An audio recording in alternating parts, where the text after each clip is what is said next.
Hi guys, welcome back. My name is Denis and I'm a real estate broker in Miami. So today we're going to talk about one topic that you asking me many times. A lot of people asking how to become realtor, how to get Florida license. Is that hard?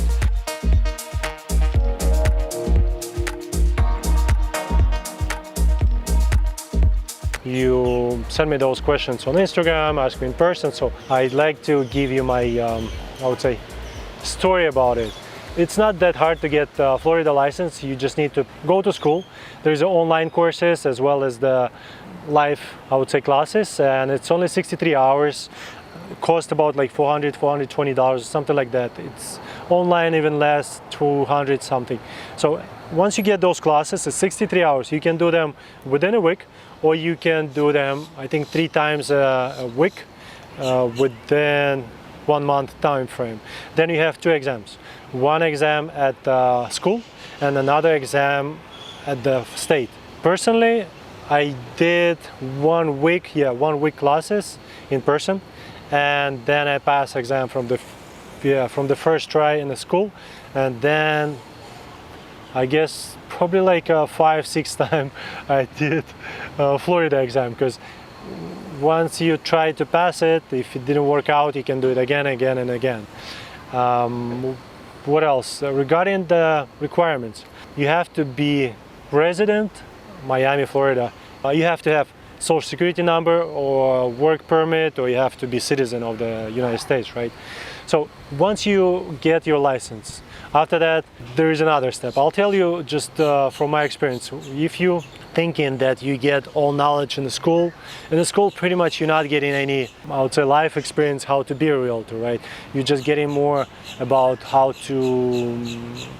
you're just getting knowledge about the laws, about ethics of real estate, more about theoretical stuff, not practical. And once you get your license, then you cannot work on your own. You have to be under a broker. And broker is the one who manages all transactions in the company. He's pretty much sometimes he's the owner of the company, right, as well as the broker of the company. And here in Miami, in Florida, right, there are a lot of people, a lot of brokers that will hire you as a new unexperienced realtor. Not everyone will give you, I would say, a lot of effort, because every company is different. Some companies, they do provide some education, some companies, they do provide leads, right? But in reality, once you get your license, you don't know nothing. The first year, you have to learn. You have to learn, and you need to put yourself, I would say, provide. And in reality, once you put your license under broker, you have to work hard. You have to put as many hours every day to get that experience. Like the first year, from my experience, I've been waking up at 6:30 in the morning. At 7 o'clock, I was start posting ads on a Craigslist. I used to do 12 ads an hour for 5 hours, so 60 ads every day. I remember I used to do it at least like 5 days a week, sometimes 6 days, so about like 300 to 360 ads a week. And after 12, also about the ads, I want to mention that I used to post those ads on a Craigslist and a Zillow. On a Zillow, they didn't have that option as they do now. You have to be a listing agent to add it on a Zillow before anyone can do it. So I remember I used to have about like 1,000 different ads on a Zillow, and my phone was ringing like every 10-15 minutes. I used to have a lot of leads coming from Zillow and a Craigslist. So, and after 12 o'clock, from 7 to 12, right, I did postings, and from 12 I start doing showings. Every day I used to do showings, and I remember my day was from like 6:30 in the morning to like 8-9 p.m. because I finished showings when it's pretty much late night. Sometimes I did showings when there is no light, because I used to do rentals and people really didn't care if it's daylight or night. They just want to see a property to make sure they can get it as soon as possible, because back then it was a hot market. It was 2012, prices went up. I remember people was calling me and they want to rent it something, and when they realized the prices was much higher than they were paying for their apartment, they decide, okay, I'm not gonna do it, I will just stay at my property. Pretty much the same thing is happening right now. The prices went up in Miami by like 36% since the last year. That's average statistics, but I can tell you for sure some of the buildings even 50 or 70% within 1 year. So, and what I was saying, you need to put a lot of time and effort your first year, of course, and then all other years as well. And I can tell you how to pick your broker, right? Your brokerage. You can go to big companies like Douglas Elliman, Keller Williams. I know Keller Williams, they do provide education. Some other companies, they also do provide education. But my main advice, guys, don't expect that once you get your license, then if you assign them under brokerage, they will kind of give you everything. You don't need to do anything. That's I would say the fantasy, dream, right? A lot of people thinking like that. That's why a lot of realtors, they cannot succeed within the first year and they just give up. I think like only 20% maybe people making something. I'm not making something, I mean staying in the business within the first year. And then year second, third, fourth, in reality out of 100% of people, only 20% making the amount of business that 80% does. So it is reality. It's not a, I would say, maybe easiest business because it's a people's business, right? You have to enjoy what you do. You have to enjoy doing sales. You have to enjoy communicate with the people. You have to enjoy talk like hundreds of people sometimes on the phone a day. And that's what a real estate about. That's really important part. Also, guys, I want to mention that it's all about marketing. Probably you've heard about it, but it's also true. It's all about marketing. You have to market yourself. You have to know, or if you don't know, you need to learn about marketing, about the social media, about YouTube, right? Social media right now is, I think, one of the most important part. You can find the clients from the YouTubes, from the Instagram, from TikTok. I have my friend of mine, Alex. I did an interview with him. He's getting his clients from TikTok, and those clients buying multi-million-dollar properties in New York. It's not just kids who's renting $1,500 apartments, as some people think. Reality that social media is a big thing, so you have to learn about that, about social media, about all marketing that exists, because some people, they still do door direct marketing, right? Some people good with the ads on the Google ads, that pay-per-click, right? Some people with the targeting, good with the targeting. Some people good with the PR. So you have to really learn everything, I would say, and see what's niche works for you.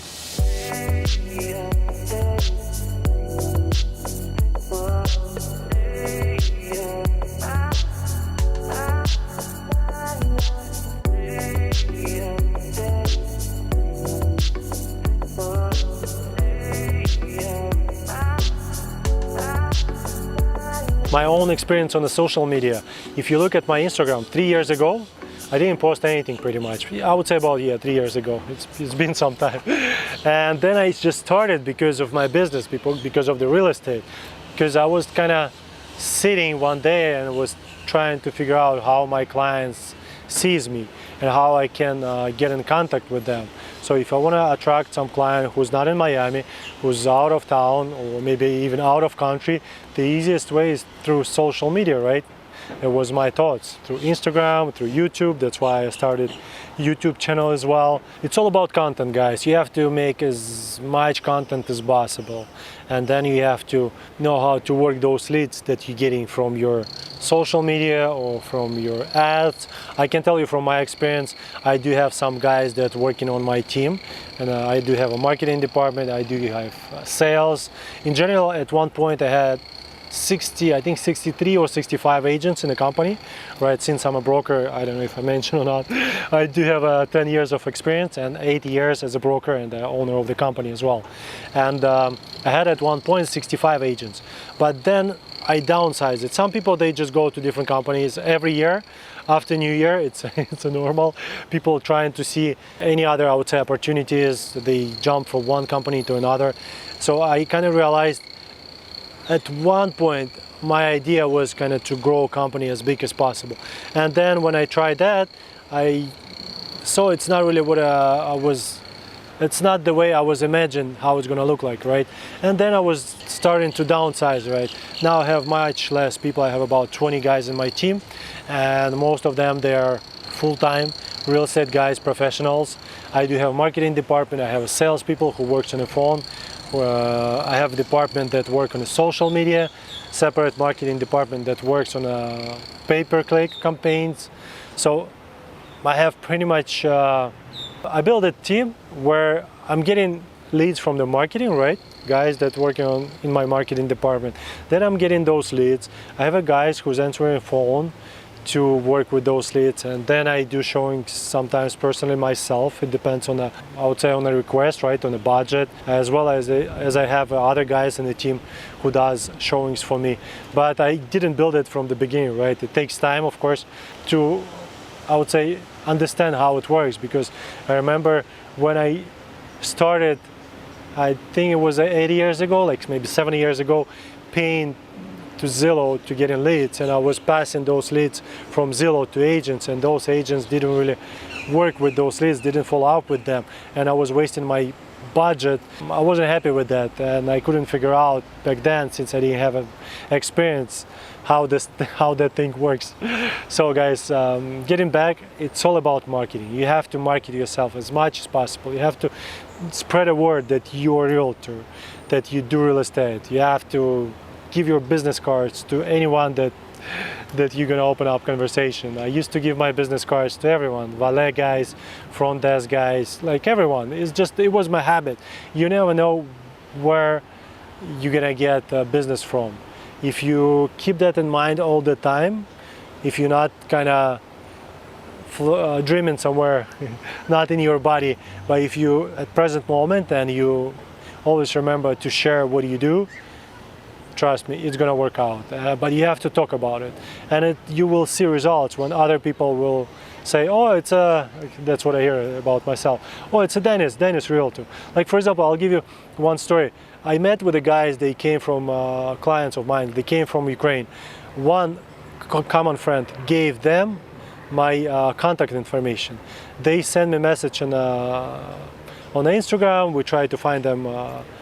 Yeah, it was a rental. Then they found something else by themselves from France, and then when they arrived here, another friend of mine also gave them my contact when they had a little conversation during the coffee or something. And then they realized, okay, we've heard about that guy once. Second time, we gotta give him a call and meet with him in person. And we met in person, very nice guys. Now they're looking for property to buy. So that's how it works. If the people hear about you from here, from there, from there, from there, they getting.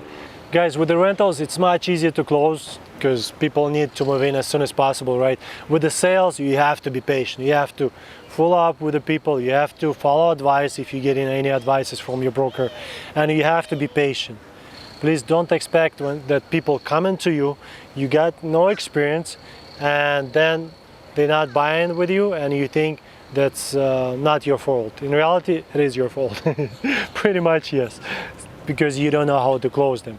Even if they are buyers with the, I would say, money ready to buy, you still need to learn how to close them. Or you can collaborate with someone. Also, it's a good thing to do with someone who's already experienced, and first few deals to do with that person, to be pretty much to shadow them, right? To see how the process works, to learn and to be more comfortable with it. Guys, and also never give up and stay positive. I can tell you for sure from my experience, if someone that you work with, right, buyer or seller or I don't know, renter, didn't rent it from you or didn't buy it, don't give up on them. Because those people, if you have been nice, right, and if you didn't give up, if you didn't say anything stupid, those people, they will come back. Like for example, yesterday I had a call. That's funny. Carlos Salazar. If you will watch that movie, if you will watch that video, he called me yesterday and asked about the rental, if I have anything. I rent him a property in 2013 and he called me, he asked, are you on the, if at first he texted me, asked if I'm on the same number, and then I said yes. I gave him a call and he said that I was nice back then and he remembered my phone number and he remembered me, right? That's why he called me. Like, guys, it's been in 2013, 9 years ago, and he called me. So that's how the things work, right? If you're nice, if you never give up, plus if you're good with the marketing, if you follow those people, I mean follow not literally because it's kind of weird, right? But follow on the social media, send them email campaign and all of that digital marketing that exists, then those people they're gonna come back to you.